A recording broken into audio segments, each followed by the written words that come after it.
Can you pretend to be my brother? The single dad CEO said. For tonight, yes. Harry Vale had been asked many strange things in hotel hallways. Investors had asked him to save failing projects. Reporters had asked him to explain grief in one sentence. His 9-year-old son had once asked whether robots could miss people if they were programmed correctly. But this was new. The woman standing in front of him looked like she regretted the question before it finished leaving her mouth. She was breathing too fast, one hand gripping the strap of a cheap black clutch, the other smoothing the side of a navy dress that had clearly been ironed with hope more than money. Behind her, through the open ballroom doors, a private school fundraiser glittered with champagne glasses, white tablecloths, and parents who knew how to make kindness sound like an evaluation. Harry had stepped into the hallway to take a call from Noah. His son's had been small and flat on the phone. You said you'd be home before I fell asleep. Harry had looked down at his tuxedo shoes, guilt pressing behind his ribs. I know. The event is running late. You always say events run late. That was where the call had ended. Not with anger, not with tears. Just the quiet click of a child who had learned not to expect too much. Harry was still staring at the dark screen when the woman backed into him. Now she was looking past him, toward a man approaching from the ballroom, with a polished smile and a woman in a silver dress beside him. Please, she whispered, just for 5 minutes. Harry followed her gaze. The man walking toward them had the relaxed confidence of someone who had never wondered whether he belonged in expensive rooms. His smile widened when he saw the woman cornered in the hallway. Harry understood enough. Not everything, enough. He slipped his phone into his pocket and straightened his slightly crooked tie. For tonight, he said, yes. The woman blinked, stunned by how quickly he agreed. Then the man reached them. Lena, he said, concern arranged neatly over judgment. There you are. Brittany and I were worried you'd changed your mind. Lena Brooks lifted her chin. I'm here for Sophie, of course. His eyes moved over her dress. You look tired. The woman beside him, Brittany, gave a sympathetic smile sharp enough to cut ribbon. It must be so hard coming straight from work. I admire that. Harry felt Lena tense beside him. Before the silence could swallow her, he extended his hand. Evan Brooks, he said. Lena's brother. Lena coughed once. Harry ignored it. The man's eyebrows lifted. Brother. From Portland, Harry added, because lies sounded more believable when they were unnecessary. Lena shot him a sideways look that said Portland. Harry gave her a faint smile that said commit. Mark shook his hand, confused and irritated. Mark Callahan. Sophie's father, Harry said. That explains the shoes. Lena pressed her lips together. Mark glanced down. Excuse me? Nothing. They just have a very confident relationship with attention. For the first time that evening, Lena almost laughed. Mark did not. Brittany's gaze lingered on Harry's face. Have we met before? Possibly, Harry said. I have one of those faces people blame for delays at coffee shops. Lena looked down quickly, hiding another smile. They re-entered the ballroom together. The fundraiser was being held in one of Seattle's old luxury hotels, the kind with chandeliers shaped like frozen rain and carpet thick enough to silence discomfort. Lena had arrived late after managing the night shift at a smaller hotel across town. She had changed in the employee restroom, pinned her hair in the mirror, and told herself she could survive 2 hours for Sophie. Her daughter's painting had been chosen for the student auction. That was why she came. Not for Mark, not for Brittany, not for the mothers wearing pearls and soft cashmere, spoke about scholarships as if poverty were an inspiring seasonal theme. Across the room, Sophie stood beside her small canvas, hands folded in front of her green dress. She was 7, with serious eyes and hair Lena had braided in the morning before school. When she spotted her mother, her face brightened, then faltered as she saw Mark and Brittany beside her. Sophie was old enough now to notice tone, old enough to understand when adults smiled at Lena, like she was a problem they were too polite to name. Lena hated that most of all. Mark leaned close as they moved toward the auction display. You know, if tuition is being too much, we should talk realistically. Lena kept her voice level. Not tonight. I'm only thinking about Sophie. Brittany touched Lena's arm lightly. There are hardship funds. I know someone on the committee. They're very discreet. Lena felt heat rise in her face. Harry saw it. He also saw Sophie watching. The auctioneer began introducing the student artwork.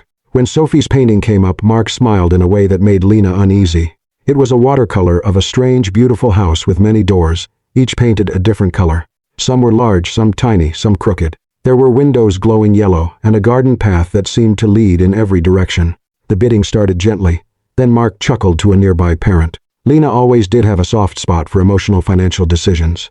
The words were quiet, but not quiet enough. Lena stiffened. Harry reached for his bidder card. He could end this in 10 seconds.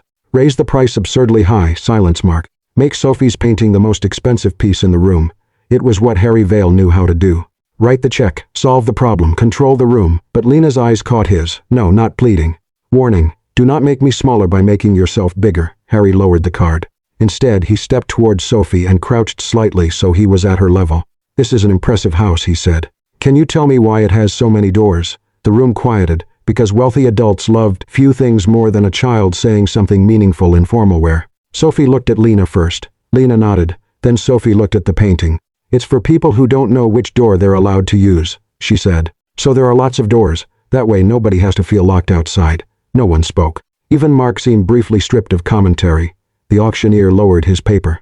Lena's eyes filled before she could stop them. Harry stood slowly. He had entered the evening as a stranger playing a role, a fake brother, a convenient lie in a tuxedo, but looking at Lena he no longer saw a woman who needed rescuing. He saw a mother fighting to stay dignified in a room determined to measure her. And Lena, watching Harry step back instead of taking over, understood something too. Maybe this man was rich. Maybe he was smooth and strange and far too good at lying about Portland. But he had just done what no one in that room had done all night. He had stood beside her without making her disappear. For the next 40 minutes, Harry Vale became Evan Brooks from Portland. He did it with such quiet confidence that Lena almost forgot she had invented him in a hallway out of panic. Almost. When one of the mothers asked how often he visited Seattle, Harry replied that he came whenever Lena needed someone to fix a cabinet, open a jar, or remind her that she had once tried to cut her own bangs with kitchen scissors. Lena nearly choked on her water. That was one time, she said, playing along. Harry nodded solemnly. A tragic time, Sophie giggled. That small sound loosened something inside Lena's chest. For most of the evening, Sophie had stood near her painting like a tiny guard protecting something fragile. But with Harry she relaxed. He did not talk over her. He did not bend down in that exaggerated way adults used when pretending children were adorable decorations. He asked what color door was the safest one. Sophie told him the yellow door was for people who were scared, but pretending not to be. Harry looked at the painting for a long moment after that. Lena noticed. Something about Sophie's answer had reached him in a place he had not guarded well enough. My son used to draw spaceships with emergency exits on every side, he said quietly. Lena turned. You have a son? Harry's expression shifted, as if he had accidentally stepped out of character. It's 9. Before Lena could ask more, Harry's phone vibrated. The name on the screen made his face soften and tighten at the same time. He stepped toward the hallway to answer, but not far enough that Lena missed the change in his voice. Noah, hey buddy, a pause, I know. I said I'd be home earlier. Another pause longer. I can bring the robot kit tomorrow. Lena heard enough. Not the child's words, but the shape of them. Disappointment had a sound even through silence. Harry rubbed his forehead. No, I'm not trying to buy my way out of it. But his tone said he knew that was exactly what he had been doing. He ended the call a moment later and stood in the hallway looking at the dark phone screen. Lena joined him, partly because she needed air, partly because she recognized the face of a parent who had run out of good answers. You know, she said gently, kids don't always need gifts. Harry glanced at her. She shrugged. Sometimes they just want you home before they fall asleep. The words landed harder than she expected. For a second, Harry looked almost offended. Then the defensiveness passed, leaving only tired honesty. My wife died 3 years ago, he said. Lena went still. I'm sorry. He nodded once, not dismissing the sympathy but not inviting it to sit down either. Noah was 6. For a while I thought if I could keep everything else perfect, he'd hurt less. The best school, the best therapist, the best room, the newest kits, the safest schedule. But not you, Lena said softly. Harry gave a faint, painful smile. Not enough of me. Lena looked back through the ballroom doors, where Sophie was explaining her painting to an older couple. I get that, she said, not the same way. But I get trying to prove you're enough with everything except rest. Harry studied her. Mark? He asked. Lena exhaled. We got married too young. I got pregnant. Dropped out of interior design. He always made it sound like he was the practical one, and I was the emotional one. She laughed without humor. Funny thing is, I handled the bills, the doctor appointments, the school forms, the bedtime fevers. But because he had the better job, he got to call himself stable. Harry's jaw tightened. Lena saw it and lifted a warning finger. Don't go rich man with a plan on me. I wasn't. You were thinking very loudly. That made him smile despite himself. Across the ballroom, Brittany watched them. At first she had only thought Evan Brooks looked familiar. Now curiosity had become suspicion. She typed into her phone, searching combinations. Seattle Tech CEO tuxedo, Valeworks founder, smart home construction gala. Then she found him, Harry Vale of Valeworks, widowed father. One of the major donors the fundraiser committee had spent months hoping to impress. Brittany looked up from the screen, her eyes narrowing. Evan Brooks from Portland was not Lena's brother. He was richer, more famous, and far more dangerous to the evening's careful social order. She moved toward Mark. Lena did not see. Mark reached her first. He caught her near the edge of the ballroom, his voice low enough to keep the scene private, and cruel enough to make privacy useless. "What are you doing?" he asked. Lena stiffened. "Standing, don't be cute. That man is not your brother." Her stomach dropped. Mark stepped closer. "Are you trying to embarrass me, or is this some new strategy? Bring a wealthy man to school events and hope people forget you're barely keeping up." Lena's face went hot. "Stop. No, you stop. Because if you keep acting unstable, I'm going to have to reconsider whether our current custody arrangement is really best for Sophie." The words hit her exactly where he aimed them. For a moment the ballroom blurred. Not Sophie, anything but Sophie. Harry had heard enough. He appeared beside Lena, all calm posture and sharpened eyes. There was a version of him that could have ended Mark with one sentence, one name, one truth. He could have become Harry Vale in front of everyone and made Mark shrink beneath the weight of it. Lena saw that intention form. She touched his sleeve, barely. No. Harry looked at her. She did not want to win by borrowing his power.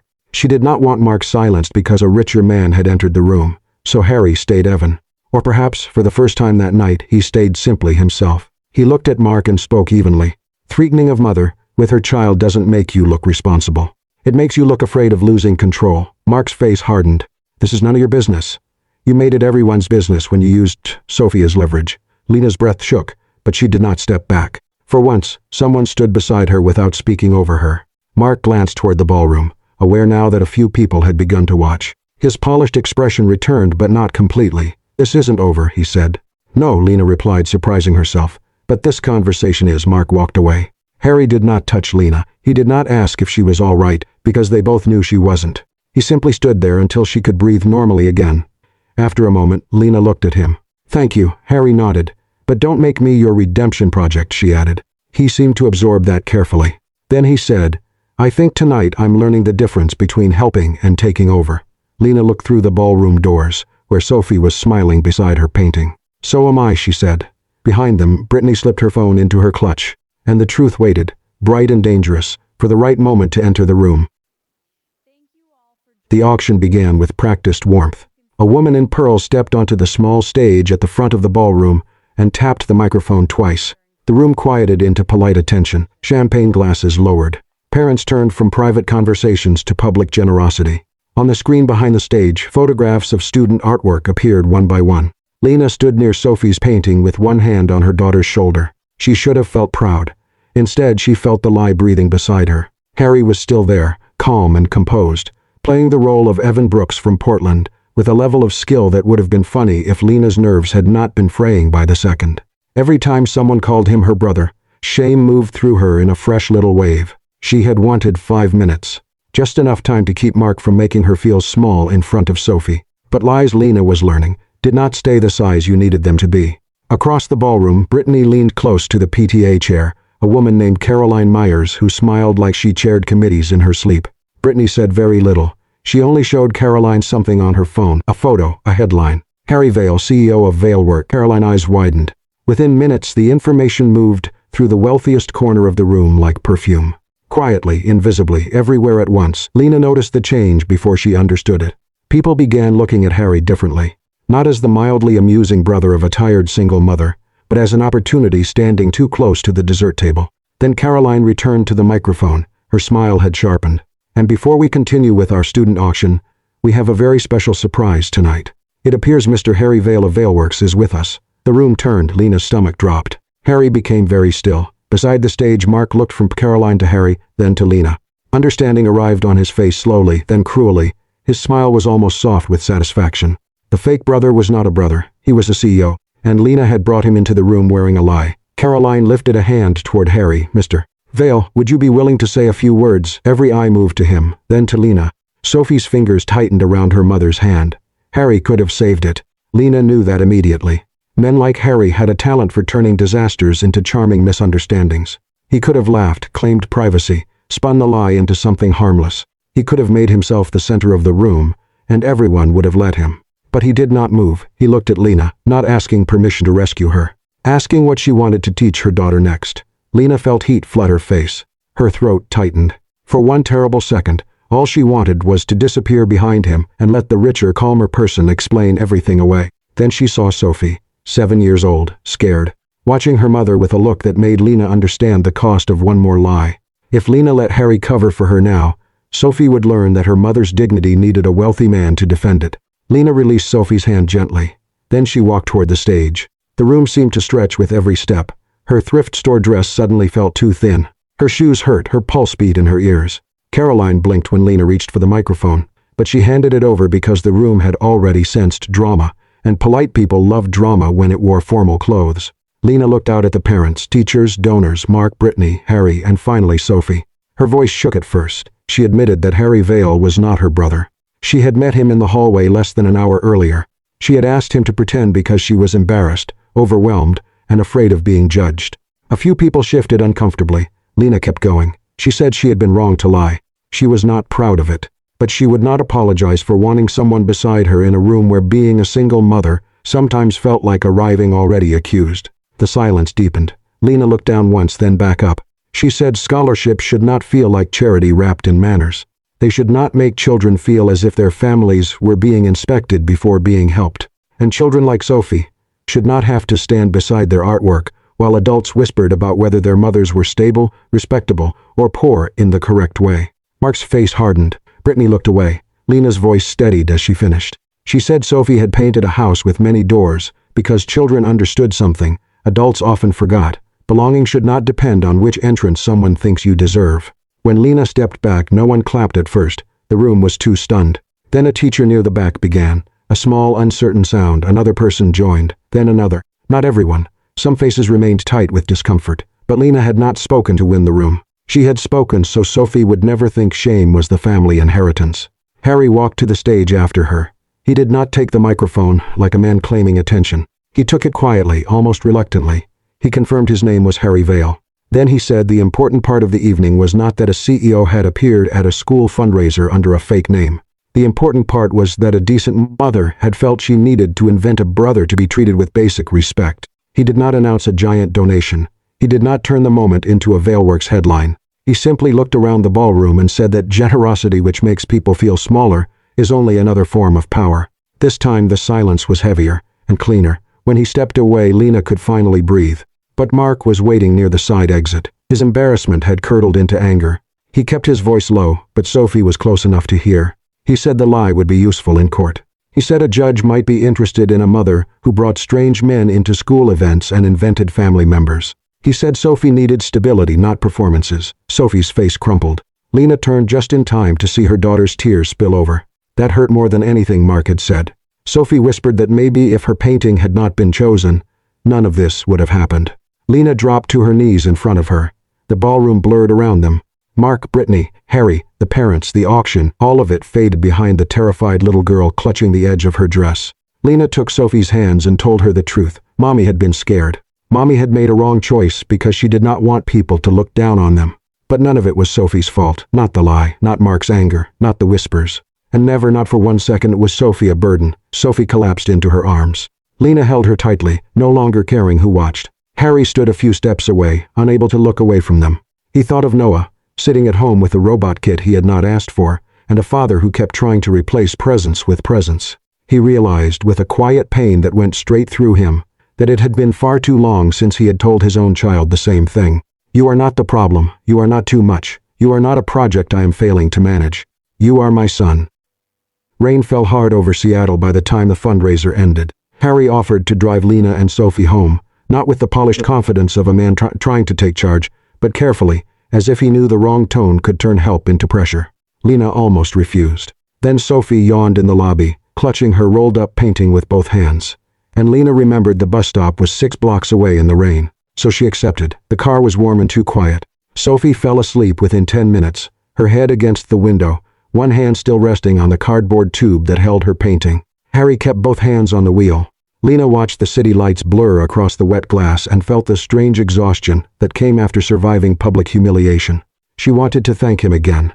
She also wanted to tell him never to come near her life again, because things were already complicated enough. Before she could decide which version of herself to obey, Harry's phone rang. Noah. Harry hesitated, then answered through the car speaker. This time, he did not promise a robot kit.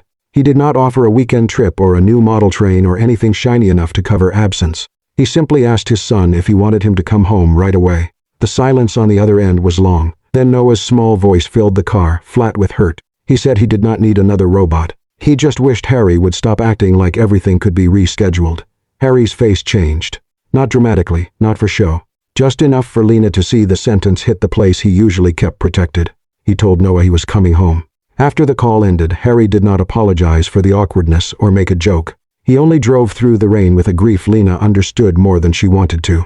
She looked at him differently then, not as a CEO, not as the stranger who had pretended to be her brother, not even as the man who had stood beside her in the ballroom, as a father learning something late and hating himself for how late it was.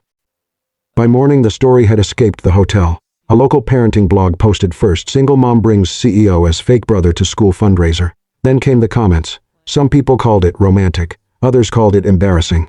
A few decided Lena had manipulated a rich widower for attention. By noon her phone was full. One message from Mark made her hands go cold. He had spoken to a lawyer. He said the incident proved she was impulsive, unstable, and too willing to bring strange men into Sophie's life. Lena sat on the edge of her bed while Sophie watched cartoons in the next room and felt the old panic return. Harry called once. She almost ignored it. When she answered, his voice was careful. He said he knew attorneys who could help. Then he stopped himself. She could almost hear him remembering. Instead, he asked what she wanted. The question undid her more than the offer would have. Lena did not know what she wanted. She wanted Mark to stop using Sophie like a weapon. She wanted the school parents to stop whispering. She wanted Sophie to feel proud of her painting again.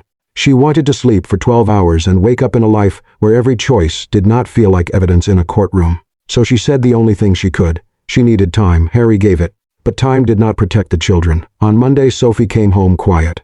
At first she said she was tired. Then, while Lena brushed her hair before bed, the truth came out in pieces. A girl at school had said Sophie's mom borrowed a rich man because she did not have a real family. Someone else asked if Harry was going to buy them a mansion. Sophie tried to laugh when she said it, but her chin trembled. Lena held the hairbrush in her lap and felt a rage so clean it frightened her. Across town, Noah had seen the story too. He did not cry, he was too old for that or trying to be. But when Harry came home early, Noah was sitting at the kitchen table with his robot parts spread untouched in front of him. He asked whether Harry had time to pretend to be someone else's family, because pretending was easier than being his. That one left Harry with no answer. 2 days later, Harry invited Lena and Sophie to a small children's workshop at Valeworks. It was not a public event, not a press opportunity. Just a Saturday program where kids designed model smart homes using cardboard, lights, sensors, and far too much glue. Lena nearly said no. Then Sophie saw the flyer and asked if she could make a house with many doors. So they went. Valeworks was full of glass walls, warm wood, and quiet machines that seemed expensive enough to judge people. Lena arrived tense, ready to leave at the first sign of pity. Harry met them in jeans and a sweater, not a suit. Noah stood beside him, arms crossed, suspicious of everyone. At first the two children barely spoke. Then Sophie noticed Noah's tiny motorized train running around a model living room. She asked why the train went through the kitchen. Noah said emergencies did not care about floor plans. Sophie considered this with deep seriousness, then suggested adding more doors. Within 20 minutes, they were arguing like old collaborators over a cardboard house that needed wheelchair ramps, secret reading corners, a roof garden, and a room where people could be sad without anyone asking too many questions. Lena and Harry watched from a nearby table. Neither of them said much. They did not need to. Their children were building the thing both adults had failed to give them consistently. A place where no one had to earn permission to belong. Then Mark arrived. He walked into the workshop in a raincoat, face tight, phone in hand. Brittany was not with him. Without her polish, he looked less elegant and more afraid. He saw Sophie beside Noah, saw Harry standing near Lena, and his fear became anger. In front of the children, volunteers, and other parents, he accused Lena of pulling Sophie into Harry's world too quickly. He said she was confusing their daughter, chasing attention, and proving exactly why custody needed to be revisited. Sophie went pale. Harry took one step forward, then stopped. Lena felt him stop. That mattered. Because for once, no one was taking the words out of her mouth. Her knees felt weak. Her hands were cold. But she stood between Mark and Sophie and kept her voice steady. She told Mark he had every right to care about who entered Sophie's life. He was her father. That mattered. But he did not have the right to use custody like a punishment every time Lena made a choice he disliked. Mark tried to interrupt. Lena did not let him. She said adults sometimes made mistakes because they were scared. He had. But Sophie was not a prize for the parent who looked better on paper. She was a child, and love for her was not something either of them got to use as leverage. The room went silent. Sophie stared at her mother. Harry remained beside Lena, close enough to be support, far enough not to become the point. For the first time, Noah saw his father not fix a crisis with money, lawyers, or authority. He watched him stand still, He watched him trust someone else's strength, and something in the boy's guarded face softened. Mark looked around the room and realized he had become the scene he claimed to fear. His anger faltered. He left without another threat, though not without one last wounded glance at Lena. When the door closed, Sophie ran into her mother's arms. Lena held her tightly. Harry looked down and found Noah standing beside him. After a moment, Noah slipped his hand into his father's. Harry did not speak, he only held on. Across the room, Sophie lifted her head and looked at the cardboard house with all its crooked doors. For once, she had seen her mother stand without being rescued, and Noah had seen his father love someone by not taking over. Neither child had the words for it yet, but both of them understood. A few weeks later, the story stopped being funny to strangers. The internet moved on. The parents at Sophie's school found newer things to whisper about. Mark did meet with a lawyer, but the conversation did not go the way he had imagined. Using custody as a threat, especially in front of Sophie, did not make him look like the more stable parent. He did not become a perfect father overnight, but for the first time, he seemed to understand that loving Sophie was not the same as winning against Lena. Brittany quietly left the parents' committee before the end of the semester. Before she did, she sent Lena a short email. It was not dramatic. It did not ask for friendship. It simply said she had mistaken politeness for kindness, and she was sorry for making Lena feel small. Lena read it twice, then closed the laptop. Some apologies did not fix things, but they still mattered. Life returned, not to normal, but to something more honest. Lena still worked nights at the hotel. She still packed Sophie's lunches half asleep. She still checked her bank account with one eye closed. But she also enrolled in a part-time interior design course, not because Harry paid for it. He had offered once, carefully, and she had looked at him until he learned better, but because she had finally stopped treating her own dream like an irresponsible guest. Harry changed too.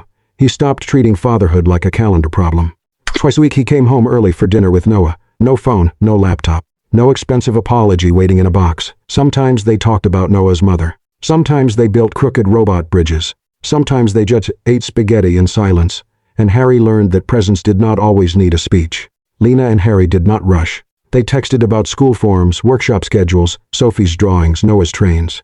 Coffee after parent meetings became walks by the water. Walks became nids with two children who pretended not to notice everything.